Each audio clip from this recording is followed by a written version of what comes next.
After the failure of Rutherford's atomic model, Bohr gave his atomic model. And Bohr's atomic model is based on following postulates. First,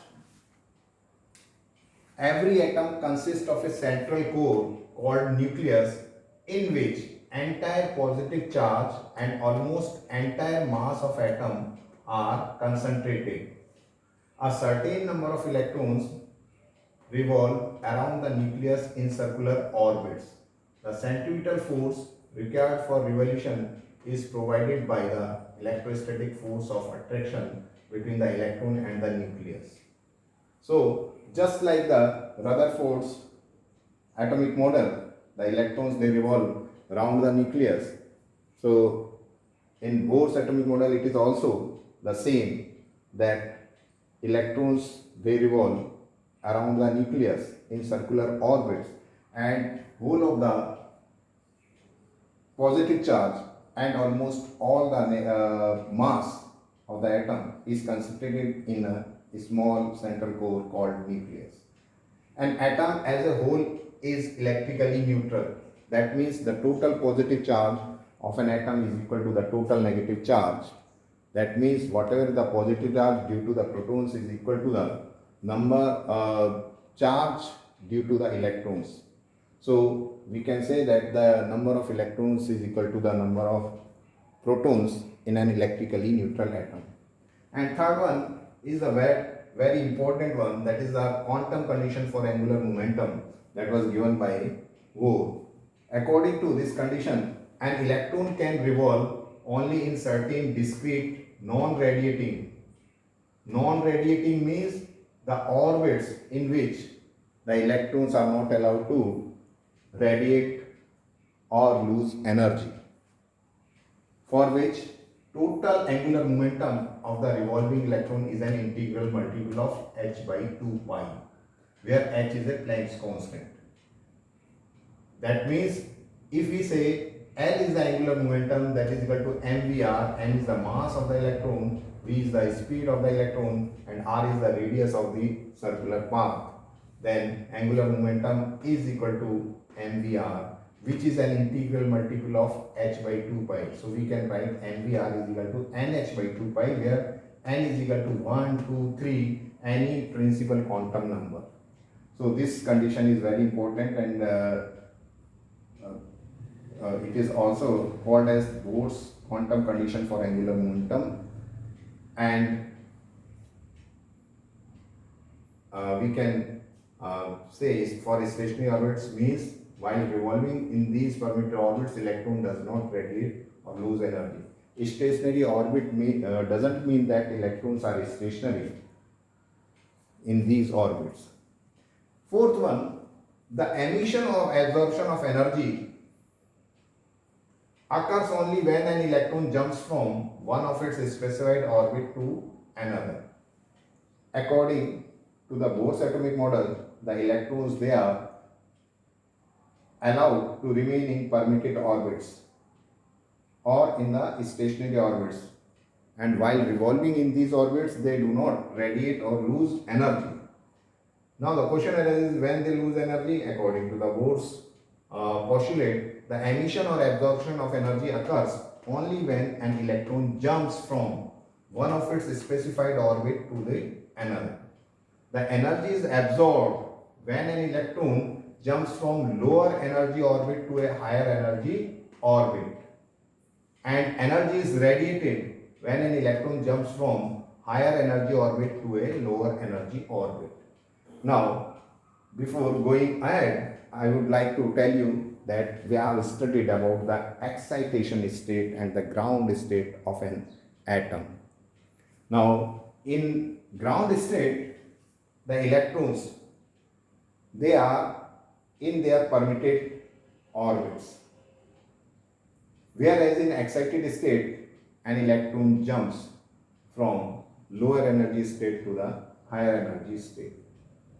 Now for example, if we take the example of hydrogen atom which contains or which has only one electron, so the permitted orbit in its ground state, it remains in the first orbit. When n is equal to 1, it remains in first orbit. That means for n is equal to 1, that is the ground state.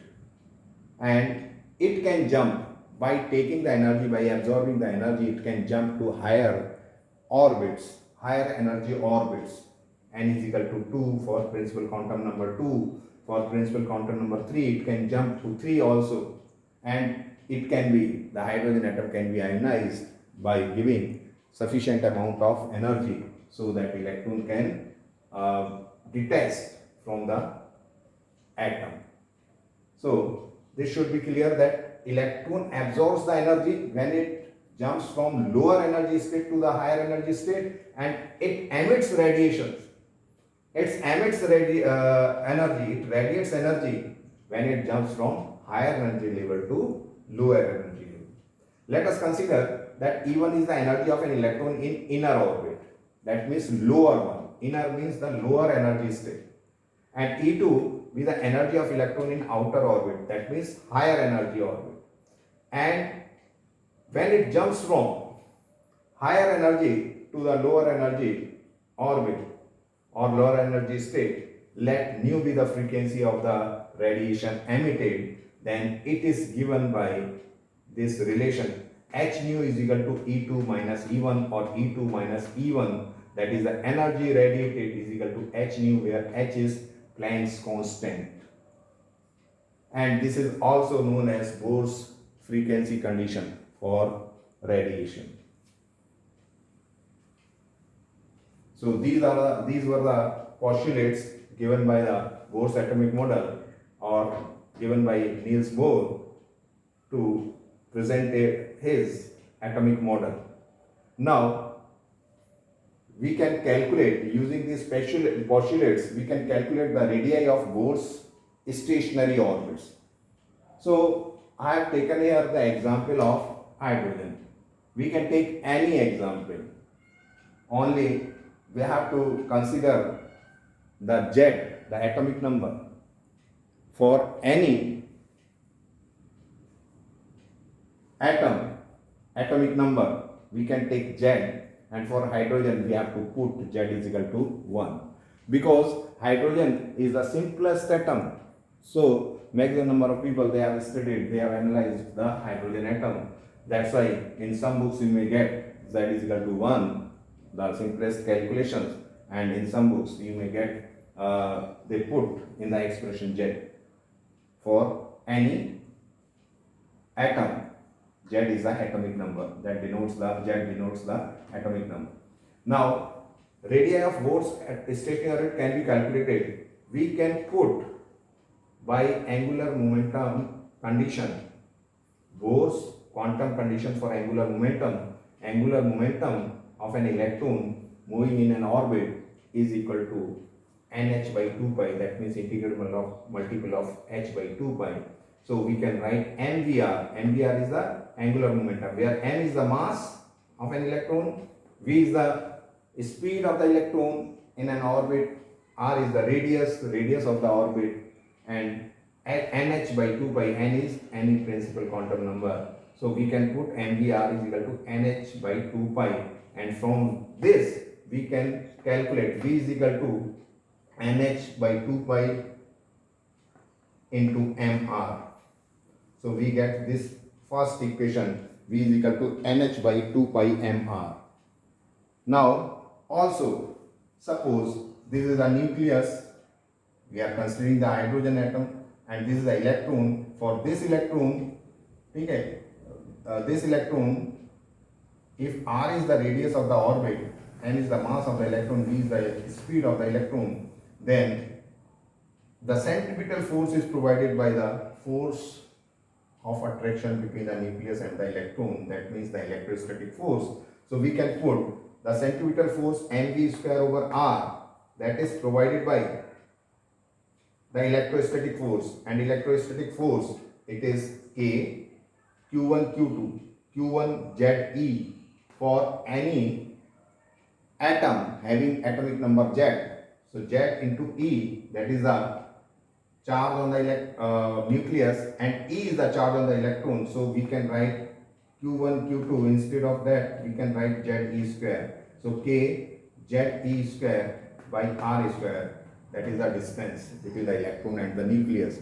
So now from this, if we simplify this r square, so this remains r, and we can write r is equal to kze square by mv square. Now I have done in this manner. You can put directly the value of v here and you can calculate. Then when you calculate, then r will be equal to kze square 4 pi square m square r square by m n square h square. This is only the simplification, you can do it, and we get r is equal to n square h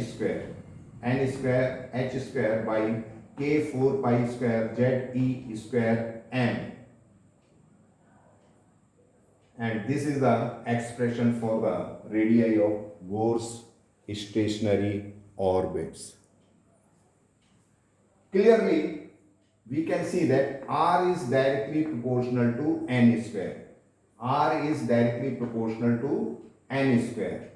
That means radii of stationary orbits are in the ratio 1 is to 2 square is to 3 square is to 4 square. If we put n is equal to 1, 2, 3, then we will get 1 square is to 2 square is to 3 square is to 4 square for the ratio of the radii of the stationary orbits. Or we can write they are in the ratio 1 is to 4 is to 9 is to 16. In the objective type questions, this may be asked. They may write 1 is to 2 is to 3 is to 4. They may write 1 is to 3 is 9, 3 is square, then 5 is square, like that. So they may give any options, but this is the correct one, this one after this one. That means 1 square is to 2 square is to 3 square, because r is proportional to n square.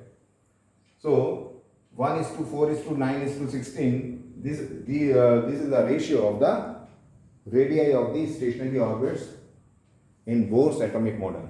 Now clearly, this is 1 is to 4 radius, then 4 is to 9, then 9 is to 16. That means we can say radii of orbits are not equally spaced. Radii of orbits are not equally spaced.